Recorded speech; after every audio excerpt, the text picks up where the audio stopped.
감사합니다. 이전보다 더욱 사랑합니다. 우리 다 같이 박수로 격려하겠습니다.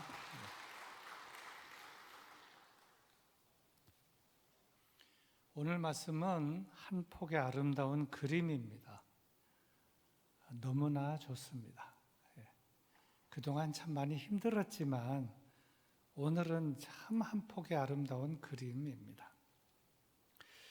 항상 우리의 삶이 이러했으면 좋겠다고 싶은 그러한 광경이 펼쳐진 것이 오늘 본문의 말씀입니다.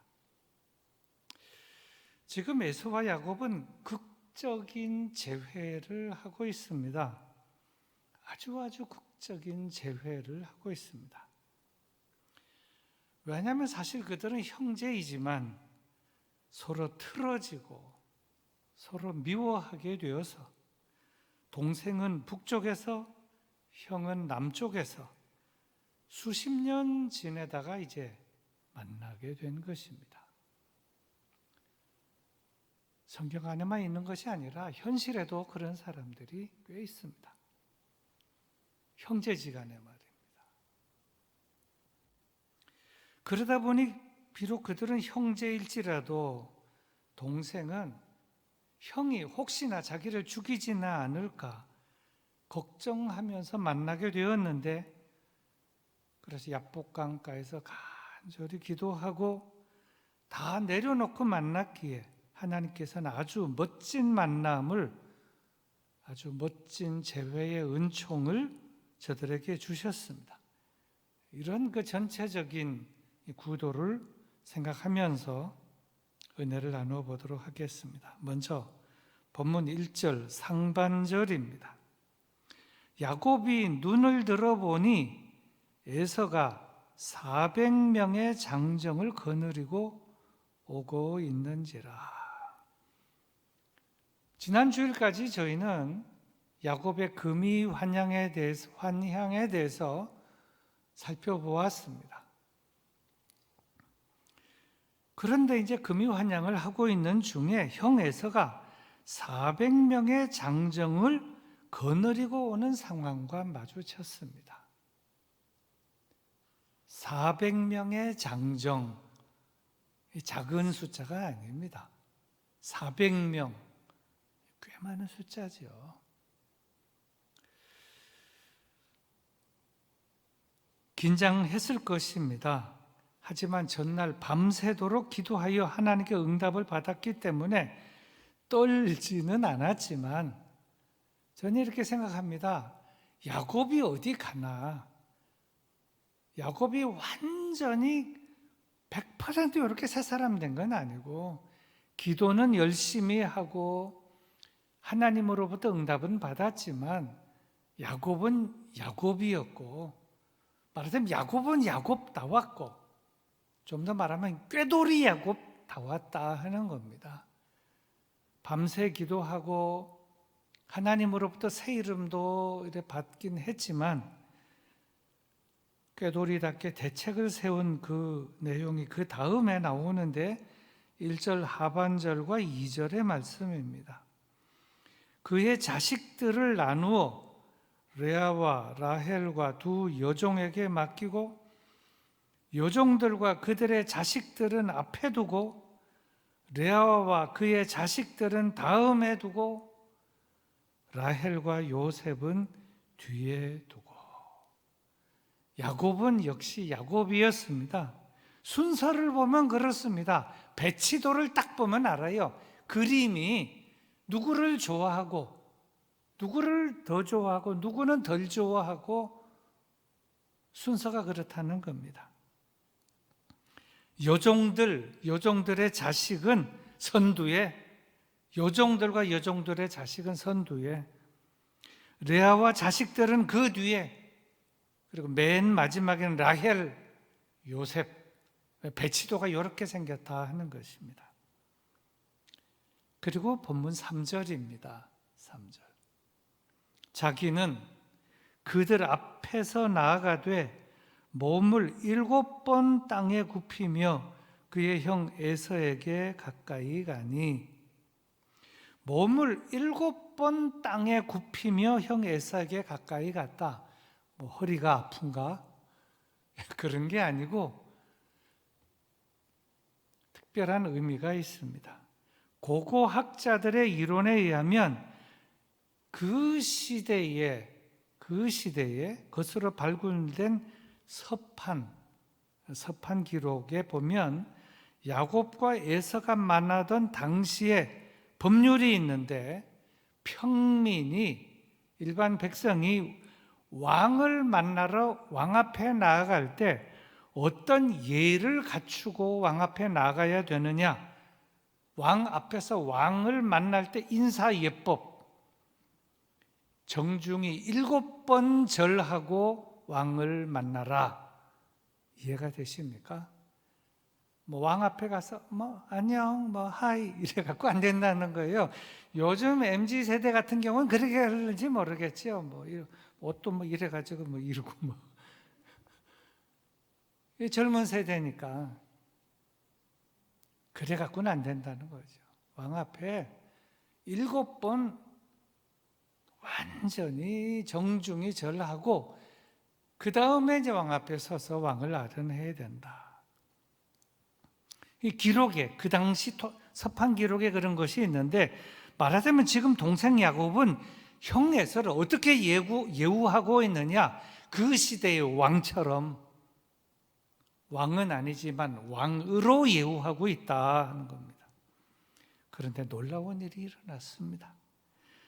형 에서의 모습이 예전에 그렇게 화가 나 있었던 에서의 모습이 아니었다는 것입니다. 그 내용은 다음 절에 등장합니다. 4절입니다. 에서가 달려와서 그를 맞이하여 안고 목을 어긋 맞추어 그와 입 맞추고 서로 우니라. 전혀 예상치 못한 상황이 벌어진 것입니다. 20여 년 만에 만났습니다. 나이도 들었고요. 삶의 스타일도 많이 변했을 것이고, 헤어질 땐 원수처럼 되어서 헤어졌는데 어떻게 만나냐? 헤어질 땐 원수가 되어서 헤어졌는데 다시 만날 때는 형제로 만났고 혈육으로 만났고, 다시 안 볼 것처럼 그동안 헤어져서 지냈는데 원수로 다시 만난 것이 아니라 형제로 만났고 혈육으로 만났고, 달려와서 그를 맞이하여 안고 목을 어긋 맞추고 그와 입 맞추고 서로 우니라. 이게 뭐냐? 여기 입 맞췄다고 뽀뽀했다는 게 아니고 이제 그 당시 인사 예법이에요. 그들끼리, 우리 뭐 한국 사람들은 이제 외국에 나가서 뭐 이렇게 하는 게 참 이게 안 되거든요. 이게 참 어렵습니다만은 목을 이렇게 어긋 맞추고 안고 울고, 감동이죠. 역시 하나님은 베델의 하나님이셨다. 베델의 하나님이셨다. 이 인사가 무슨 인사냐? 저는 이렇게 생각하면 성경에 이렇게 되지 않지만 격한 인사를 나누었다. 20여 년 만에 그동안 해마다 못 만났으니 짠하게 아주 격하게, 남자들끼리니까 아마 갈빗대가 좀 다치거나 부러지진 않았을까 싶을 정도로, 에서는 사냥꾼이고 그러니까 아마 달려와서 안고 목을 어긋 맞추고 울고, 이 일이 어떻게 일어났느냐? 야복강가에서 기도한 그 이후에 하나님께서 일을 하셨다 하는 것입니다. 자, 그 다음에 5절부터 10절 중반절까지 내용입니다. 에서가 눈을 들어 여인들과 자식들을 보고 묻되 너와 함께한 이들은 누구냐? 내가 갈 때 혈혈 단신으로 간데 누구냐? 야곱이 이르되 하나님이 주의 종에게 은혜로 주신 자식들이니이다. 그때 여종들이 그의 자식들과 더불어 나와 절하고 레아도 그의 자식들과 더불어 나와 절하고 그 후에 요셉이 라헬과 더불어 나와 절하니 에서가 또 이르되 내가 만난 바 이 모든 때는 무슨 까닭이냐? 야곱이 이르되 내 주께 은혜를 입으려 함이니이다. 에서가 이르되 내 동생아 내게 있는 것이 족하니 내 소유는 내게 두라. 야곱이 이르되 그렇지 아니하니이다. 내가 형님의 눈앞에서 은혜를 입었사오면 청하건대 내 손에서 이 예물을 받으소서. 격한 인사를 나누고 나니까 야곱은 지금 굉장히 쫄아 있고 에서가 형이 어떻게 나올 건가 이러고 있는데 격한 인사를 나누고 나니까 다 새로워져 보인 겁니다. 그러니까 형이 묻는 거지요. 이 사람들 누구냐? 하나님께서 주신 자식들입니다. 자식들입니다 하니까 벌써 쫙 나와서 쫙 인사하는 거예요. 뭐 그 다음에도 와서 또 쫙 인사하고 이 많은 이것들은 뭐냐 이 가축들. 그러니까 내 주께 은혜를 입으려 함이니이다. 요 번역을 이렇게 했습니다마는 형님께 드리는 저의 예물이옵니다 이 말입니다. 이렇게 형이 말합니다. 상관없다. 나에게 있는 것도 족하다. 나도 꽤 재산이 있다. 내 동생아 내게 있는 것이 족하니 내 소유는 내게 두라. 그리고 나서 이제 10절 하반절입니다. 10절 하반절. 내가 형님의 얼굴을 배운즉 하나님의 얼굴을 본 것 같사오며 형님도 나를 기뻐하심이니이다.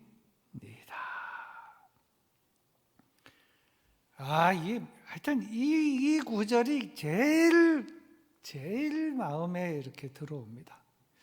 사실 야곱은 뭐 이제 이렇게 1진, 2진, 3진, 4진 하고 또 뭐 이쪽을 치면 이쪽으로 빠지고 뭐 여러 가지 대책도 세웠지요. 그리고 이제 기도하고 그 형을 만났는데 형이 달려오고 안고 목을 어금 맞추고 입을 맞추고 엉엉 울고 이 사람들이 누구냐? 하나님이 주신 자식들입니다. 이것들은 뭐냐? 형님을 향한 예물입니다. 나한테도 많이 있다. 그것은 상관없다. 내게 두라. 그랬을 때 야곱은 어디에 이렇게 좋았겠어요? 그거는 내게 두라 하는 고기에 아마 상당히 좋았을 것이라고 봐져요. 그래서 좀 라반의 집에서 아롱진 거, 전박이 뭐 이런 것들 어떻게 하든지 자기 거 챙기려고 이때까지 애써 왔는데 소유에 대해서 집착이 강하고 아우야 내게 있는 것도 족하니 그거는 내게 둬라. 안 줘도 좋다. 그 말을 듣는 순간 역시 형은 형이다. 근데 제 마음속에서부터 탁 우러나온 말이 내가 형님의 얼굴을 배운즉 하나님의 얼굴을 뵌 것 같습니다. 또한 형님도 저를 기뻐하심이 짠하게 느껴집니다. 역시 야곱입니다. 사실 에서라고 하는 이 말은 여러분 성경 창세기를 통독도 하고 또 필사도 해서 알겠습니다만은 에서라는 말의 뜻이 붉다, 불그스름하다 하는 게 에서라는 말의 뜻도 있고 그다음 털이 많다 이런 그 뜻도 거기에 있습니다. 에서의 얼굴이 얼마나 붉고 얼굴에 털이 많았는지 이러한 전설도 있습니다. 에서 얼굴의 털은 염소털과 분간하기가 어렵다. 별로 웃으시는 분들이 없는데 남자 중에 이제 수염이 이렇게 많이 나면은요 사람의 털인지 염소의 털인지 양털인지 무슨 털인지 분간이 안 될 정도로 털이 많은 사람이 있습니다. 근데 에서의 모습이 그렇다 하는 겁니다. 근데 이제 이 에서가 광야길을 달려왔잖아요. 얼굴은 불그스름하고 털은 많이 한데, 말하자면 이 사람의 수염인지 무슨 염소의 털인지 분간이 안 되는 데다가 막 먼지 휘날리니까 여기에 뭐 먼지가 다 묻은 거예요. 몰골이. 근데 그런 얼굴을 보면서 형님의 얼굴을 바라보니 염소의 얼굴을 보는 것 같습니다라고 한 게 아니라 하나님의 얼굴을 보는 것 같습니다. 어떻게 이런 말이 나왔냐? 눈으로 형님의 얼굴을 바라봐서 그 말을 한 것이 아니라 마음으로 20여 년 만에 형님을 만난 형님의 얼굴을 마음으로 보니 이제 형이 또 자기를 안아주고 예물 상관없다, 나도 다 있다, 내 거는 그냥 둬라. 역시 형님입니다. 형님의 얼굴을 바라보니 형님 얼굴은 하나님의 얼굴을 뵙는 것 같습니다. 누가 우스갯소리로 말한 것 같지만 뭐 염소털이 아니고 이런 얘기도 있습니다. 그냥 웃고 넘어가는 거예요. 그 당시 에서의 불그스름하고 털이 많은 모습은 마치 산도적 같아, 산적 같은 얼굴이었다 하는 겁니다. 근데 그 얼굴이 어떻게 바라보면 하나님의 얼굴 같습니까? 산적 같은 얼굴이죠. 근데 자기를 옛날에 팥죽 사건, 뭐 이런 사건 저런 사건 다 있었는데 다 잊어버렸는지 모르지만, 알고도 모른 채인지 모르지만 달려오고 안고 목을 어금 맞추고 입 맞추고 울고, 그러니까 형님 얼굴은 하나님의 얼굴과 같다. 사실 에서도 변하고 야곱도 변하지 않았나 그렇게 생각이 됩니다. 설교 결론입니다. 야곱의 일생을 보면, 자, 야곱의 일생을 좀 잠깐 살펴보겠습니다. 야곱이 무엇을 그렇게 생각하고 평생 매달리며 살았나? 복을 추구하고 복을 얻고자 하는, 여기에 일생을 매진하며 추구하며 살았습니다. 뭐 예를 들어서 요즘 말에 뭐 복부인이다 그러잖아요. 뭐 복남자는 별로 없는 것 같아요. 복부인인데 어떻게 하든지 집을 요래 굴리고 조래 굴리고 뭐 샀다가 팔았다가 나눴다가 뭐 어떻게 하든지 굴려서 한 집이 두 집 되고 두 집이 네 집 되고 이렇게 하는 것처럼 야곱은 이것이 복이라고 생각하면 무조건 수단 방법 가리지 않고 그 복을 차지하고 쟁취하기 위해서 지금까지 살아온 것입니다. 야곱은 처음에는 어렸을 때 자신이 생각할 때 복은 장자권인 줄 알았다고 봅니다. 내가 차남인데 장남이 되지 못해. 내가 왜 둘째로 태어났던 거, 나올 때 그 발을 딱 붙잡고 탁 제끼고 내가 먼저 나와야 되는데 장자권이 복인 줄 알았어요. 어디 가나 장남. 팥죽 한 그릇으로 그걸 산 거예요. 그것이 그 시절의 복인 줄 알았으니까. 그리고 나서 이제 좀 지난 다음에 아버님 돌아가시기 전에 축복을 받는 것이 복인 줄 알은 거예요. 어떻게 하든지 형님을 제껴놓고 아버지의 축복을 내가 받아내야 되겠다, 따내야 되겠다는 거죠. 그것도 가로챈 거예요. 수단 방법 가리지 않고. 그것이 복이라고 생각했으니까. 그러다가 형제간에 사이가 틀어지고 어려워져서 저는 먼 길을 가게 됩니다. 그리고 이제 결혼할 때가 된 거죠. 결혼하게 됐을 때 저는 무엇이 결혼해서 복인가? 미인하고 결혼하는 것이 복이다.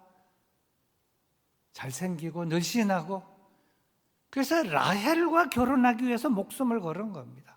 14년 동안 결혼하기 위해서 머슴살이 같이. 그래서 저는 미인과 미녀와 결혼하는 것이 결혼 생활의 최고의 복이라고 생각해서 그것을 위해서는 어떻게 하든지 목숨을 걸고 쟁취한 것이죠. 결혼하고 나서 그 다음에는 자식을 많이 낳는 것이 복이다. 그래가 자식을 계속 낳는 겁니다. 그 다음에 좀 지내보니 외삼촌 라반을 보니 재산이 많아야 복이다. 종들도 많이 거느리고 양떼도 있고 소떼도 있고. 그래서 야곱이 한 게 뭡니까? 뭐 아롱이 뭐 전박이 할 거 없이 뭐 여하튼 수단 방법 가리지 말고 그거를 낳게 하는 거예요. 그래갖고 생산을 많이 해서 그냥 이렇게 뭐 거부가 된 겁니다. 부자가 된 거예요. 그러던 사이에 외삼촌 라반의 이 눈 딱 보면 알지요. 아, 전에는 나를 잘 대해줬는데 요즘 눈빛이 좀 싸하구나. 근데 라반의 아들들, 외삼촌의 아들들의 모습이 저것이 우리 집에 와가지고 우리 누이들 그리고 우리의 그 재산들 다 뺏어가고 이 외삼촌의 아들들이 좋아하지 않는 거예요. 야곱이 있다가 요셉을 낳은 다음에 떠나야 되겠다 이런 생각을 하고 있는 거예요. 그러던 그 즈음에 하나님께서 너는 내 출생지로 돌아가라.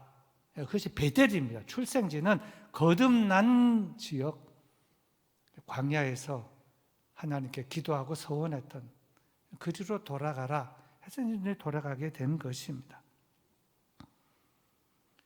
고향으로 돌아가다가 형 에서를 만난 거지요. 장정 400명을 데리고. 그러다가 극적인 상봉을 하고 달려오고 안고 목을 어금 맞추고 입을 맞추고 그리고 나서 쫙 형하고 이걸 쫙 풀고 나서 내가 형님의 얼굴을 배운 즉 하나님의 얼굴을 뵙는 것 같습니다. 하고 나서 깨달은 게 있습니다. 그게 뭐냐? 복이란 하나님을 만나는 것, 그리고 형제 간에 화평한 것, 가족 간에 화목한 것, 이것이 복이다. 딴 게 복이 아니다. 재산이 많으면 뭘 하냐? 오래 살면 뭘 하냐?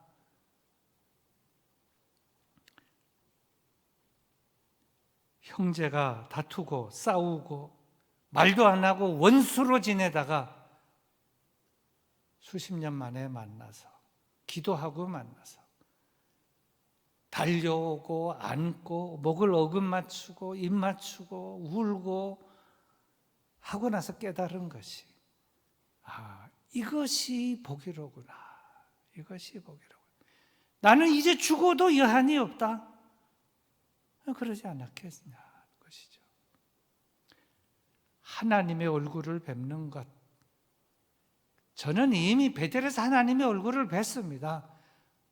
기도하면서 그리고 하나님을 만나고 하나님께 소원 기도하고 그 베델의 하나님이 오늘 야곱이 되게 하셨고 내가 너를 이 땅으로 돌아오게 할지라 돌아올 때까지 내가 너를 버리지 아니하고 떠나지 아니하리라 하나님께서 말씀하신 것이죠. 그래서 야곱은 이제 많이 변해서 또 철도 들고 생각도 바뀌고 그리고 하나님 앞에 새로운 모습으로 서게 되었는데 이것이 야곱에게 있어서 가장 값진 깨달음이다 이렇게 느껴지는 것입니다.